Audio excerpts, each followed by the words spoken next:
ನೋಡು ರಾಮ, ಇದೇ ನನ್ನ ನಿಜವಾದ ರೂಪ. ಈ ಅರಣ್ಯದಲ್ಲಿ ಸಕಲ ಜೀವಿಗಳು ನನ್ನನ್ನು ಕಂಡರೆ ಭಯದಿಂದ ತತ್ತರಿಸುತ್ತವೆ. ರಾಕ್ಷಸರ ಕುಲಕ್ಕೆ ಒಡೆಯನಾದ ರಾವಣನೇ ನನ್ನ ಅಗ್ರಜನು. ಇದು 3 ಲೋಕಗಳನ್ನು ನಡುಗಿಸುವ ರಾವಣನ ತಂಗಿಯೇ? ಮಹಾಬಲನಾದ ಕುಂಭಕರ್ಣನು ನನ್ನ ಇನ್ನೊಬ್ಬ ಅಗ್ರಜ. ಅಣ್ಣಂದರಿಗೆ ತಕ್ಕ ತಂಗಿ. ಅವನು ನಿದ್ರಾಪ್ರಿಯ, ಸದಾಕಾಲ ನಿದ್ರೆಯಲ್ಲೇ ಮುಳುಗಿರುತ್ತಾನೆ. ಧರ್ಮಾತ್ಮನಾದ ವಿಭೀಷಣನು ನನ್ನ ಅಗ್ರಜನೆ. ಅವನು ರಾಕ್ಷಸ ಕುಲದಲ್ಲೇ ಹುಟ್ಟಿದರೂ ಅವನ ಸ್ವಭಾವವೇ ಬೇರೆ. ಒಬ್ಬ ಅಣ್ಣನಾದರೂ ಧರ್ಮಾತ್ಮನಾಗಿರುವನಲ್ಲ. ಇವರಲ್ಲದೆ ಮಹಾವೀರರಾದ ಖರ ದೂಷಣರೆಂಬ ಇನ್ನೂ 2 ಸೋದರರಿದ್ದಾರೆ. ಅವರಂತೆಯೇ ನಾನು ಬಲಪರಾಕ್ರಮಿ. ನಿನ್ನ ಈ ರೂಪವನ್ನು ಕಂಡರೆ ಅದು ಅತಿಶಯೋಕ್ತಿ ಅಲ್ಲ ಎನಿಸುತ್ತಿದೆ. ನಿನ್ನ ರೂಪದ ಮುಂದೆ ನನ್ನ ರೂಪವು ಏನೂ ಇಲ್ಲ ರಾಮ. ಈ ನಿನ್ನ ಸುಂದರವಾದ ರೂಪಕ್ಕೆ ನಾನು ಮೋಹಿತಳಾಗಿದ್ದೇನೆ. ನಿನ್ನನ್ನು ನನ್ನ ಗಂಡನಾಗಿ ಪಡೆಯಬೇಕೆಂಬ ಆಸೆಯಿಂದ ನಿನ್ನ ಬಳಿ ಬಂದಿದ್ದೇನೆ. ರಾಕ್ಷಸರ ಕಾಟ ಮುಗಿಯುತ್ತೆಂದರೆ ಈ ರಾಕ್ಷಸಿಯ ಕಾಟ ಆರಂಭವಾಯ್ತಲ್ಲ. ಎಷ್ಟು ಧೈರ್ಯ ಈ ರಾಕ್ಷಸಿಗೆ! ಹೇಗೆ ಮೌನವಾದೆ ರಾಮ? ನಾನು ಸಕಲ ಶಕ್ತಿ ಸಾಮರ್ಥ್ಯಗಳಿಂದ ಸಂಪನ್ನಳಾಗಿದ್ದೇನೆ. ಯಾವಾಗ ಎಲ್ಲಿ ಬೇಕಾದರೂ ಹೋಗಬಲ್ಲೆ. ನೀನು ನನ್ನ ಪತಿಯಾಗು. ಈ ದುರ್ಬಲ ಹೆಂಗಸಿನಿಂದ ನೀನು ಯಾವ ಸುಖವನ್ನು ಪಡಬಲ್ಲೆ? ನೀನು ನನ್ನನ್ನು ವಿವಾಹವಾಗು. ಸುಖದ ಸಾಗರದಲ್ಲಿ ಈಜಾಡು ರಾಮ. ಅದು ಸಾಧ್ಯವಿಲ್ಲ. ಏಕೆ ಸಾಧ್ಯವಿಲ್ಲ? ಇವಳಿಗಾಗಿ ಸಾಧ್ಯವಿಲ್ಲ ಎನ್ನುತ್ತಿರುವೆಯಾ? ಈ ಬಡಕಲು ದೇಹದ ಹೆಂಡತಿಯನ್ನು ಹಾಗೂ ನಿನ್ನ ಸಹೋದರನನ್ನು ಈಗಲೇ ತಿಂದು ಹಾಕುತ್ತೇನೆ. ಶೂರ್ಪಣಖಿ, ಇವರಿಬ್ಬರು ಅಡ್ಡವಿದ್ದಾರೆಂದು ಚಿಂತಿಸಬೇಡ. ನಾನು ಇವರಿಬ್ಬರನ್ನು ಕ್ಷಣ ಮಾತ್ರದಲ್ಲೇ ತಿಂದು ಮುಗಿಸುತ್ತೇನೆ. ಆ ನಂತರ ಈ ಪರ್ವತ ಶಿಖರಗಳಲ್ಲಿ, ಈ ಅರಣ್ಯದ ಸುಂದರ ಸ್ಥಳಗಳಲ್ಲಿ ಆನಂದದಿಂದ ವಿಹರಿಸೋಣ. ಎಲೆ ರಕ್ಕಸಿ, ನೀನು ನನ್ನನ್ನು ಬಯಸುವಂತಿಲ್ಲ. ಏಕೆಂದರೆ ಈ ನನ್ನ ಪತ್ನಿ ನನಗೆ ಪ್ರಾಣಪ್ರಿಯಳು. ಇವಳಿಂದ ನಾನು ದೂರನಾಗಲಾರೆ. ಆದರೆ ನನ್ನ ಸೋದರ ಲಕ್ಷ್ಮಣ, ಇವನು ನನ್ನಷ್ಟೇ ಸುಂದರ, ಗುಣವಂತ. ತನ್ನ ಪತ್ನಿಯಿಂದ ದೂರನಾಗಿ ಒಂಟಿಯಾಗಿದ್ದಾನೆ.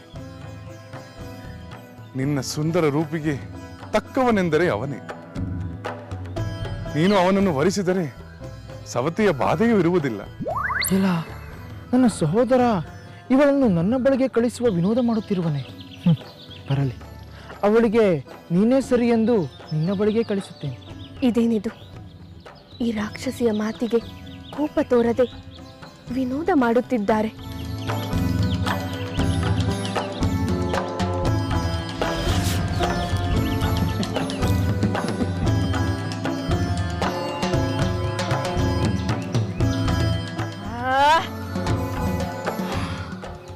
ಲಕ್ಷ್ಮಣ, ನಿನ್ನ ಅಗ್ರಜ ರಾಮನು ಹೇಳಿದ್ದು ನಿಜವೇ? ನೀನು ಸುಂದರನೇ, ನನಗೆ ತಕ್ಕವನೇ. ಬಾ, ನನ್ನನ್ನು ವರಿಸು. ನಾವಿಬ್ಬರು ಈ ದಂಡಕಾರಣ್ಯದಲ್ಲಿ ಆನಂದದಿಂದ ಕಾಲ ಕಳೆಯೋಣ.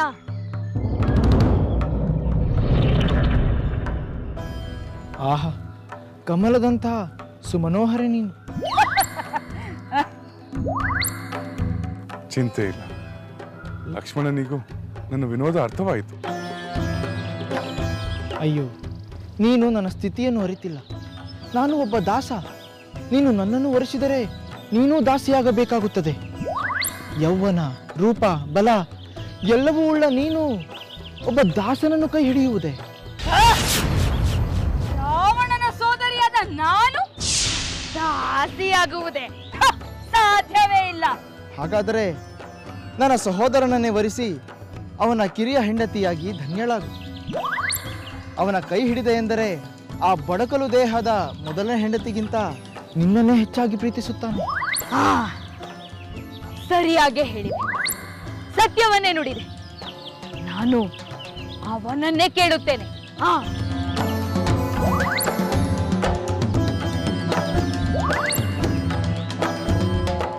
ಅಯ್ಯೋ ದೇವರೇ, ಈ ಅಣ್ಣ ತಮ್ಮಂದಿರ ವಿನೋದದಿಂದ ಇನ್ನೇನು ಕಾದಿದೆಯೋ? ರಾಮ, ನೀನು ಹೀಗೆ ಮಾಡಬಹುದೇ? ನಿನ್ನ ಪತ್ನಿಯ ಮೇಲಿನ ಪ್ರೀತಿಗಾಗಿ ನನ್ನನ್ನು ಆ ದಾಸನನ್ನು ವಿವಾಹವಾಗಲು ಹೇಳಬಹುದೇ? ಅವನು ನನ್ನ ಸೋದರ ಶೂರ್ಪಣಖಿ. ಅವನನ್ನು ನಾನು ದಾಸನೆಂದು ತಿಳಿದಿಲ್ಲ. ನನ್ನ ತಂದೆಗೆ ನಾನು ಹಿರಿಯ ಪುತ್ರ, ಅವನು ಕಿರಿಯ ಪುತ್ರ. ನಾನು ರಾಜಕುಮಾರ, ಅವನು ರಾಜಕುಮಾರ. ಇರಬಹುದು, ಆದರೆ ಅವನು ನಿನ್ನ ಆಜ್ಞೆಯನ್ನು ಮಾತ್ರ ಪಾಲಿಸುತ್ತಾನೆ. ಅಂದ ಮೇಲೆ ಅವನು ನಿನ್ನ ದಾಸನೇ. ನನಗೆ ಅವನು ಬೇಡ, ನೀನೇ ನನ್ನನ್ನು ಮದುವೆ ಆಗು.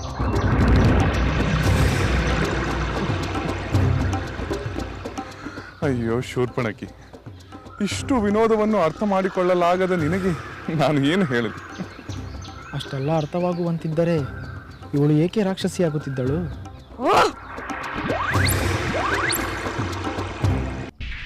ಶೂರ್ಪಣಖಿ, ನಾನು ನಿನ್ನನ್ನು ಮದುವೆ ಆಗುವುದು ಸಾಧ್ಯವಿಲ್ಲ. ಏಕೆಂದರೆ ನಾನು ಏಕಪತ್ನಿ ವ್ರತಸ್ಥ. ಈ ಜನ್ಮದಲ್ಲಿ ನನ್ನ ಸೀತೆಯನ್ನು ಬಿಟ್ಟು ಉಳಿದ ಸ್ತ್ರೀಯರೆಲ್ಲರೂ ನನಗೆ ಮಾತೆಯರು, ಸೋದರಿಯರು ಮಾತ್ರ. ದಯಮಾಡಿ ಈ ಅರ್ಥಹೀನ ಆಸೆಯನ್ನು ಬಿಟ್ಟು ನಿನ್ನ ಪಾಡಿಗೆ ನೀನು ಹೊರಟು ಹೋಗು. ಸಾಧ್ಯವಿಲ್ಲ. ನಾನು ಇಷ್ಟಪಟ್ಟ ಪುರುಷನನ್ನು ಪಡೆಯದೆ ಇಲ್ಲಿಂದ ಹೋಗಲು ಸಾಧ್ಯವೇ ಇಲ್ಲ. ಈ ನಿನ್ನ ಹೆಂಡತಿಯನ್ನು ಕೊಂದರೆ ನೀನು ನನ್ನೊಡನೆ ಏಕಪತ್ನಿ ವ್ರತಸ್ಥನಾಗಿಯೇ ಇರಬಹುದು. ಶೂರ್ಪಣಖಿ, ನನಗೂ ಒಬ್ಬ ಪತಿ ಇದ್ದ. ಅವನನ್ನು ನನ್ನ ಸೋದರನೇ ಕೊಂದು ಹಾಕಿದ. ನಿನ್ನ ಹೆಂಡತಿಯನ್ನು ನಾನು ಕೊಲ್ಲುತ್ತೇನೆ. ಆನಂತರ ನಾವು ವಿವಾಹಿತರಾಗಿ ಈ ಅರಣ್ಯ ಪ್ರದೇಶಗಳಲ್ಲಿ ಆನಂದದಿಂದ ವಿಹರಿಸೋಣ. ಹೌದು ರಾಮ, ಇವಳು ಇರುವವರೆಗೂ ನೀನು ನನ್ನ ಮೇಲೆ ಮನಸ್ಸು ಮಾಡುವುದಿಲ್ಲ. ಮೊದಲು ಇವಳನ್ನು ತಿಂದು ಹಾಕುತ್ತೇನೆ. ಸೀತೆ, ಲಕ್ಷ್ಮಣ, ಕ್ರೂರಿಗಳು ಅನಾರ್ಯರಾದವರೊಡನೆ ಯಾವುದೇ ಕಾರಣದಿಂದಲೂ ಪರಿಹಾಸ ಸಲ್ಲದು. ಇವಳನ್ನು ಹೀಗೆ ಬಿಟ್ಟರೆ ಸೀತೆಯನ್ನು ತಿಂದೇ ಬಿಡುತ್ತಾಳೆ. ಈ ದುಷ್ಟ ಹೆಂಗಸಿನ ರೂಪಿನಷ್ಟೇ ಬುದ್ಧಿಯು ವಿಕಾರವಾಗಿದೆ. ಇವಳನ್ನು ಇನ್ನಷ್ಟು ವಿರೂಪಗೊಳಿಸಿ ಇಲ್ಲಿಂದ ಅಟ್ಟಿಬಿಡು. ಆಗಲಿ ಸಹೋದರ, ನಾನು ನಿನ್ನ ಆಜ್ಞೆಗಾಗಿ ಕಾಯುತ್ತಿದ್ದೆ. ಏ ದುರುಳ ರಕ್ಕಸಿ, ನೀನು ಅತ್ತಿಗೆಯ ಮೇಲೆ ಆಕ್ರಮಣ ಮಾಡಿ ಮಹಾಪರಾಧವನ್ನೇ ಮಾಡಿರುವೆ. ಈ ನಿನ್ನ ದುರ್ನಡತೆಗೆ ತಕ್ಕ ಶಿಕ್ಷೆಯನ್ನು ನೀಡುತ್ತೇನೆ.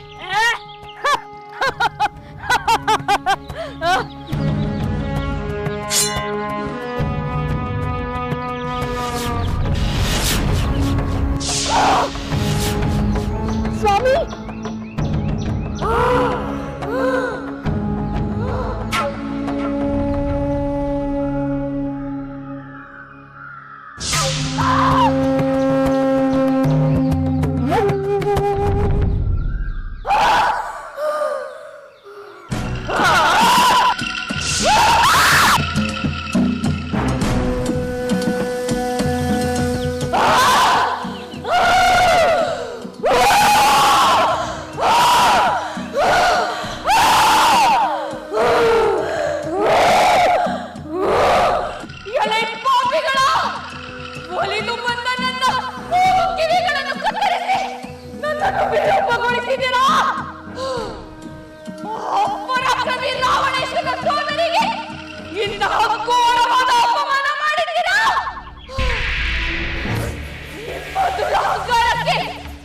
ತಕ್ಕ ಶಿಕ್ಷೆಯನ್ನು ಮಾಡುತ್ತೇನೆ.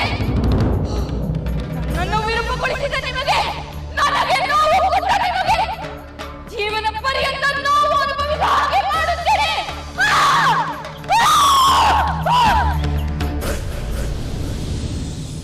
ಸೀತೆ,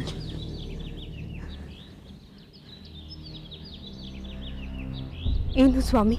ಏನನ್ನ ಯೋಚಿಸುತ್ತಿರುವೆ? ಆ ರಾಕ್ಷಸಿ ಆಡಿದ ಮಾತುಗಳನ್ನು ನನ್ನಲ್ಲಿ ಭಯ ಹುಟ್ಟಿಸುತ್ತಿದೆ. ಭಯವೇ? ಭಯ ಏಕೆ ದೇವಿ? ನಿನ್ನನ್ನು ಕೊಲ್ಲಲು ಬಂದ ಆ ದುಷ್ಟ ಹೆಂಗಸಿಗೆ ತಕ್ಕ ಶಿಕ್ಷೆಯನ್ನು ವಿಧಿಸಲಾಗಿದೆ. ಅವಳು ಸ್ತ್ರೀ ಎಂಬ ಕಾರಣದಿಂದ ಅವಳನ್ನು ಜೀವಸಹಿತ ಉಳಿಸಿದ್ದೇನೆ. ಸಹೋದರ, ತಾಟಕಿಯನ್ನು ಕೊಂದಂತೆ ಇವಳನ್ನು ಕೊಂದು ಬಿಡಬೇಕಾಗಿತ್ತು. ನೀನು ವಿರೂಪಗೊಳಿಸುವಂತೆ ಆದೇಶ ಮಾಡಿದ್ದಕ್ಕೆ ನಾನು ಅಷ್ಟನ್ನೇ ಮಾಡಿದೆ. ಈ ಕಾರಣದಿಂದ ಅವಳ ಸೋದರರು ನಮ್ಮ ಮೇಲೆ ಪ್ರತೀಕಾರ ತೀರಿಸಿಕೊಳ್ಳಲು ಬರಬಹುದಲ್ಲವೇ? ಬರಲಿ ಬಿಡು ಸೀತೆ. ಅಧರ್ಮಕ್ಕೆ ಬೆಂಬಲ ನೀಡುವವರೆಲ್ಲರೂ ಶಿಕ್ಷಾರ್ಹರೇ. ನೀನು ಭಯಪಡದೆ ನಿಶ್ಚಿಂತಳಾಗಿರು. ಸ್ವಾಮಿ, ಈ ಪಂಚವಟಿಯಲ್ಲಿ ನಮ್ಮ ವನವಾಸವನ್ನು ಪ್ರಶಾಂತವಾಗಿ ಕಳೆಯಬಹುದೆಂದುಕೊಂಡಿದ್ದೆ. ಆದರೆ ಅದು ಹುಸಿ ಆಯಿತು. ಇಲ್ಲಿರುವ ಋಷಿಮುನಿಗಳು ಎಷ್ಟು ಕಷ್ಟಪಡುತ್ತಿರಬಹುದೆಂದು ನೀನು ಸ್ವಲ್ಪ ಅರ್ಥ ಮಾಡಿಕೋದೇವಿ. ಅವರೆಲ್ಲರನ್ನು ರಕ್ಷಣೆ ಮಾಡುವುದು ನಮ್ಮ ಕರ್ತವ್ಯವಲ್ಲವೇ?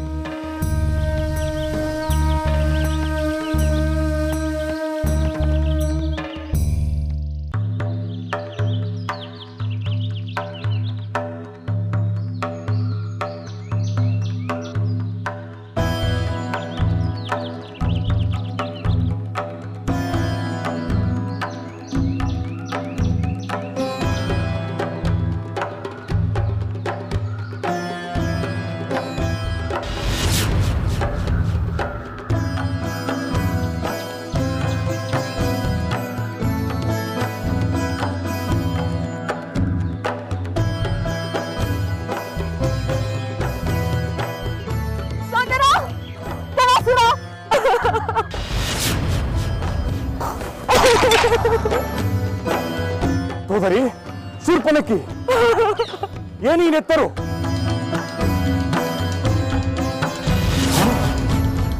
ನಿನ್ನ ಮೂಗನ್ನು ಕತ್ತರಿಸಿದವರು ಯಾರು? ಏನಾಯಿತು? ನೋಡು ಸೋದರ, ಆ ಪಾಪಿಗಳು ನನಗೆ ಎಂತಹ ಅವಸ್ಥೆಯನ್ನು ಉಂಟು ಮಾಡಿದ್ದಾರೆ ನೋಡು. ನಿನ್ನಂತಹ ವೀರನ ಸೋದರಿಗೆ ಎಂತಹ ಕೇಡು ಮಾಡಿದ್ದಾರೆ ನೋಡು ಸೋದರ, ನೋಡು. ಯಾರು ಯಾರು ಈ ನೀಚ ಕಾರ್ಯವನ್ನು ಮಾಡಿದವರು? ನಿನ್ನ ಸುಂದರವಾದ ಮುಖವನ್ನು ಅಂದಗೆಡಿಸಿದ ಪಾಪಿ ಯಾರು? ನಿನಗೆ ಈ ದುರವಸ್ಥೆಯನ್ನು ತಂದು ಅವನು ತನ್ನ ಮೃತ್ಯುವನ್ನು ತಾನೇ ಸ್ವಾಗತಿಸಿದ್ದಾನೆ. ಅವನು ಬದುಕಿರಬಾರದು, ಖಂಡಿತ ಬದುಕಿರಬಾರದು. ನೀನು ಯಾರೆಂದು ಅವನಿಗೆ ತಿಳಿಸಲಿಲ್ಲವೇ? ನಾನು ಯಾರೆಂದು ಅವರಿಗೆ ಹೇಳಿದೆ ಸೋದರ. ಘರ, ದೂಷಣ, ರಾವಣ, ಕುಂಭಕರ್ಣರೆಲ್ಲ ನನ್ನ ಸೋದರರೆಂದು ಹೇಳಿದೆ. ನೀನಾರೆಂದು ತಿಳಿದ ಮೇಲೂ ನಿನಗೆ ಈ ಅವಸ್ಥೆ ಉಂಟು ಮಾಡಿದರೆ ನಿನ್ನ ಕಿವಿ ಮೂಗುಗಳನ್ನು ಕತ್ತರಿಸುವಾಗ ನೀನೇಕೆ ಸುಮ್ಮನಿದ್ದೆ? ಮಹಾಬಲವಂತಳಾದ ನೀನೇಕೆ ಪ್ರತಿಭಟಿಸಲಿಲ್ಲ? ನಿನಗೆ ಕೇಡು ಮಾಡಲು ಬಂದ ಅವರನ್ನು ಅಲ್ಲೇ ಏಕೆ ತಿಕ್ಕಿ ಮುಕ್ಕಲಿಲ್ಲ? ಅದೇನು ಕಾಣಿ ಸೋದರ, ಯಾವ ಮಂಕು ಕವಿದಿತ್ತೋ ನನಗೆ ಏನು ಮಾಡಲು ತೋಚಲಿಲ್ಲ. ಇಲ್ಲ, ಮಹಾಬಲವಂತಳಾದ ನಿನಗೆ ಈ ಗತಿ ತಂದವರು ಸಾಮಾನ್ಯರಲ್ಲ, ಮಹಾಪರಾಕ್ರಮಿಗಳೇ ಇರಬೇಕು. ದೇವೇಂದ್ರನ ಹೊರತಾಗಿ ನಮಗೆ ಕೇಡು ಮಾಡಬಲ್ಲ ಸಮರ್ಥರು ಬೇರೆ ಯಾರೂ ಇಲ್ಲ. ಸೋದರಿ, ಹೇಳು ಸೋದರಿ, ಯಾರವರು? ನಿನ್ನೀ ದುರವಸ್ಥೆಗೆ ಕಾರಣ ಯಾರು ಹೇಳು? ಕ್ಷಣಮಾತ್ರದಲ್ಲಿ ಅವರನ್ನು ಕೊಂದು ನಿನ್ನ ದುಃಖಕ್ಕೆ ಪ್ರತೀಕಾರ ಮಾಡುತ್ತೇನೆ. ಸೋದರ, ಖಂಡಿತವಾಗಿಯೂ ನೀನು ಅವನನ್ನು ಕೊಲ್ಲುತ್ತೀಯಾ? ಅದರಲ್ಲಿ ಸಂದೇಹವೇ? ನನ್ನ ಸೋದರಿಯನ್ನು ಅಪಮಾನಗೊಳಿಸಿದ ಆ ಪುರುಷಾದಮನ ನೆತ್ತರಿನಿಂದ ಈ ಭೂಮಿಯನ್ನು ನೆನೆಸುತ್ತೇನೆ. ಹೇಳು ಸೋದರಿ, ಯಾರವನು? ಇನ್ನು ಆ ದುರುಳನನ್ನು ದೇವ ಗಂಧರ್ವರಾಗಲಿ ಪಿಶಾಚ ರಾಕ್ಷಸರಾಗಲಿ ರಕ್ಷಿಸಲಾರರು. ಹೇಳು ಸೋದರಿ, ಯಾರವನು? ಸೋದರ, ಅವರು ರಾಮ ಲಕ್ಷ್ಮಣರೆಂಬ ಸೋದರರಂತೆ. ಬಹು ಸುಂದರ ತರುಣರು, ಪರಾಕ್ರಮಿಗಳು. ಆದರೆ ನಾರು ಮಡಿ ಹುಟ್ಟು ಜಟಾಧಾರಿಗಳಾಗಿದ್ದಾರೆ. ಸಕಲ ರಾಜ ಲಕ್ಷಣಗಳಿಂದ ಕೂಡಿದ ಅವರು ವನವಾಸಕ್ಕಾಗಿ ಬಂದಿರುವರಂತೆ. ಅವರೊಡನೆ ಇನ್ನು ಯಾರಿದ್ದಾರೆ? ಅವರೊಡನೆ ಆ ರಾಮನ ಸತಿ ಸೀತೆ ಎಂಬ ಅತಿ ಚೆಲುವೆ ಇದ್ದಾಳೆ. ಅವಳ ಕಾರಣದಿಂದಾಗಿಯೇ ಅವರು ನನಗೆ ಇಂತಹ ಕೇಡನ್ನು ಮಾಡಿದ್ದು. ಇರಲಿ, ಅವರೆಲ್ಲರಿಗೂ ತಕ್ಕದ್ದು ಮಾಡುತ್ತೇನೆ. ಸೋದರ, ನೀನು ಕೊಂದ ಅವರ ನೊರೆ ನೆತ್ತರನ್ನು ನಾನು ಕುಡಿಯಬೇಕು. ನನ್ನ ಈ ಆಸೆಯು ನಿನ್ನಿಂದಲೇ ಈಡೇರಬೇಕು. ಈಡೇರಿಸುತ್ತೇನೆ ಸೋದರಿ, ಖಂಡಿತ ಈಡೇರಿಸುತ್ತೇನೆ. ಎಳೆ ರಾಕ್ಷಸ ವೀರರೇ, ನನ್ನ ಸೋದರಿ ಹೇಳಿದ್ದನ್ನು ಕೇಳಿದ್ದೀರಲ್ಲವೇ? ನೀವು 14 ಜನ ನನ್ನ ಸೋದರಿಯೊಡನೆ ಹೋಗಿ ಆ ದುರಾತ್ಮನನ್ನು ಕೊಂದು ಹಾಕಿ. ಹೋಗು ಸೋದರಿ, ನಮ್ಮ ರಾಕ್ಷಸ ವೀರರು ಅವನನ್ನು ಕೊಂದು ಹಾಕಿದ ನಂತರ ನೀನು ತೃಪ್ತಿಯಾಗುವಷ್ಟು ಅವರ ನೆತ್ತರನ್ನು ಕುಡಿದು ನಿನ್ನ ದುಃಖವನ್ನು ಶಾಂತಗೊಳಿಸಿಕೊ. ಹೋಗಿ. ಆಗಲಿ ಪ್ರಭು, ನಿಮ್ಮ ಆಜ್ಞೆಯಂತೆಯೇ ಆಗಲಿ. ಆ ದುಷ್ಟರನ್ನು ನಾವು ಕೊಂದಾಯಿತೆಂದೇ ತಿಳಿಯಿರಿ. ಬನ್ನಿ.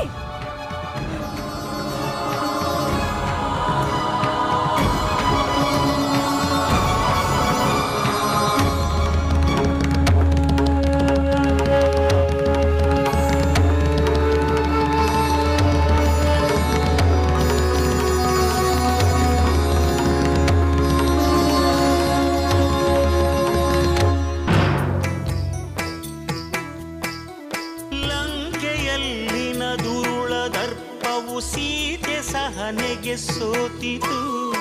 ಅಂಕೆ ಇರದ ಅಸುರ ಕುಲವು ರಾಮ ಬಾಣಕ್ಕೆ ಅಡಗಿತು. ದೂರವಿರಲಿ ಸನಿಹವಿರಲಿ ರಾಮ ಹೃದಯ ನಿವಾಸಿನಿ. ಯುಗವು ಯುಗವು ಸಾಗಲಿ ಅಕಳಂಕ ಪ್ರೇಮ ಪ್ರಬೋಧಿನಿ. ಅಮರ ಗಾಧೆ ಧರಣಿ ಜಾತೆ ಸಾಧ್ವೆ ಸೀತೆ ಸುಚರಿತೆ. ಸಹನ ಶಕ್ತಿ ಪತಿಯ ಭಕ್ತಿ ಲೋಕಮಾನ್ಯ ವಂದಿತೆ.